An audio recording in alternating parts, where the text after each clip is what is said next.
The claim is not Trump is a politician. The claim is Trump was and is positioned as a wartime executive in an economic, informational, and legal war to end central bank-style debt slavery and return sovereignty, economic, legal, even spiritual, to actual people. In plain English, end rule by debt, restore rule by consent, shine light into darkness so people can see reality, end double standards, replace debt notes with honest money, replace coercion with mutual consent, replace trust us institutions with verifiable, auditable settlement. That's not just vibes. We can track it all through his actual moves. First, we have to understand what the office can actually do. Under Article 2 of the U.S. Constitution, the President is both Chief Executive of the United States and Commander-in-Chief of the Armed Forces. The Commander-in-Chief clause gives the President direct authority to direct military operations and deploy force to protect our national security, especially once a conflict or threat has been defined. This authority is broad. There is a legal instrument called Section 232 of the Trade Expansion Act of 1962. In 2018, Trump used Section 232 to impose a 25% tariff on steel and a 10% tariff on aluminum, explicitly justifying it as national security. If we don't control steel, we don't control tanks, bridges, energy grids, pipelines, ships, aircraft. Trump used the office to say, we are taking that control back. This is Sun Tzu 101. The supreme art of war is to subdue the enemy without fighting. Let's timeline the strategy from January 20, 2017 forward. Economic realignment 2017 to 2020 and continuing now. Trump begins hammering America first. The U.S. starts openly using tariffs, including Section 232, to force adversarial and even allied nations to the table.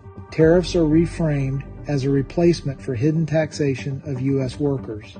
Trump's model says, no, you're going to pay to access us, and that payment will be used to rebuild our own production.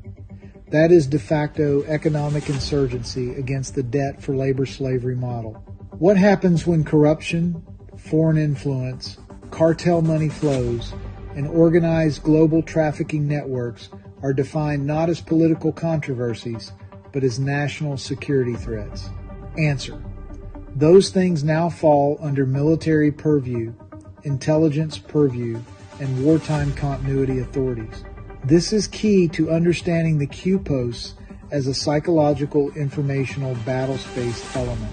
You assist the population in recognizing the war they're in, so when decisive lawful actions are taken, public consent already exists.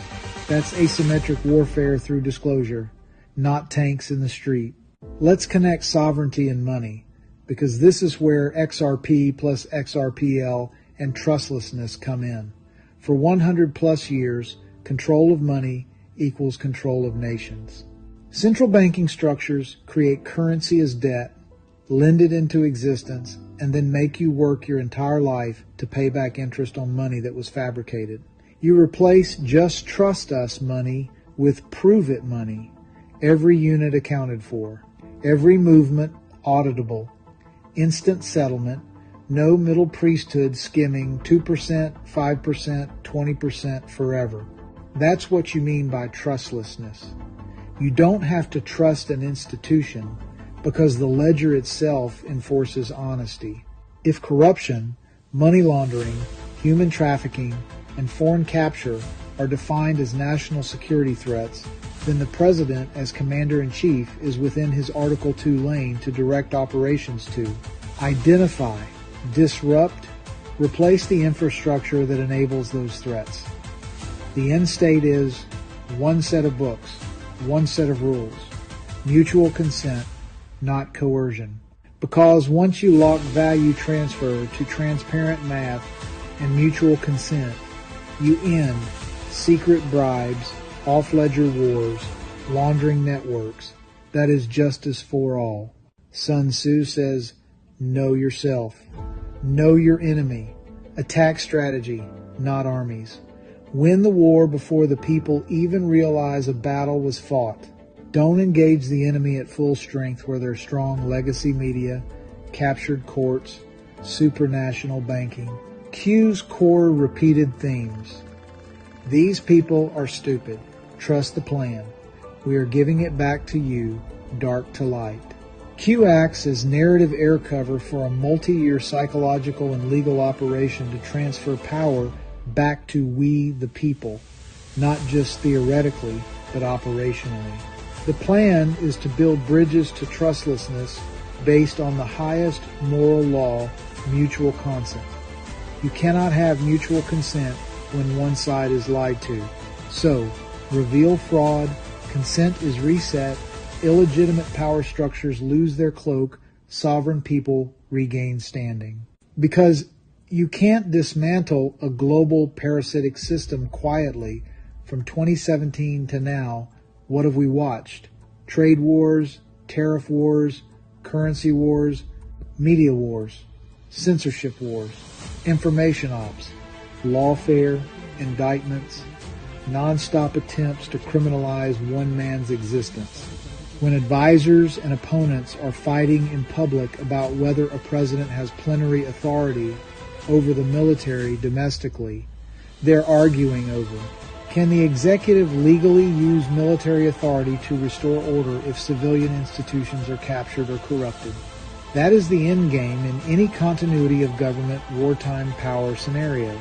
Who is the sovereign, the banker or the people?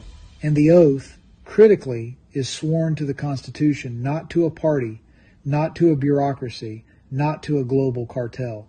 Now we test all of this against God's law and simple morality. God's order is consistent. Truth is light. Light reveals corruption. Consent matters. Honest scales and balances belong to the Lord. Proverbs 16:11 is explicitly about economic justice. No rigging the measure, no cheating the counterparty. Trump's plan translates this into modern systems. In God we trust equals all others verified. Truth XRP, XRPL equals justice for all. Trump declared the end of priest-class intermediaries who sit between you and your own labor energy. Is that consistent with Christ's pattern? Flip the tables of the money changers. Is it consistent with the Declaration of Independence? Yes. Is it consistent with Sun Tzu's mandate to win without destroying your own people? Yes. So morally, lawfully, strategically, it lines up. Here's how the movie ends. For 9 years, whether people understood it or not, they watched a president operate as if humanity was in a live extraction from a debt control matrix. Instead of saying we're overthrowing everything tonight, the mission was teach the people to see the cage. Prepare the public mind for a new standard, mutual consent plus honest ledger equals justice. Because once we the people accept this standard, the old system dies instantly. It cannot survive universal transparency. Trump's plan becomes a constitutional reset. We shine light into the dark. One standard of law. One standard of money. One standard of consent. Sovereign people, not managed livestock. In God we trust. All others get verified. That's not a slogan. It's our operating system for a post-slavery civilization. It's Trump's cool plan. He's earned our forever gratitude.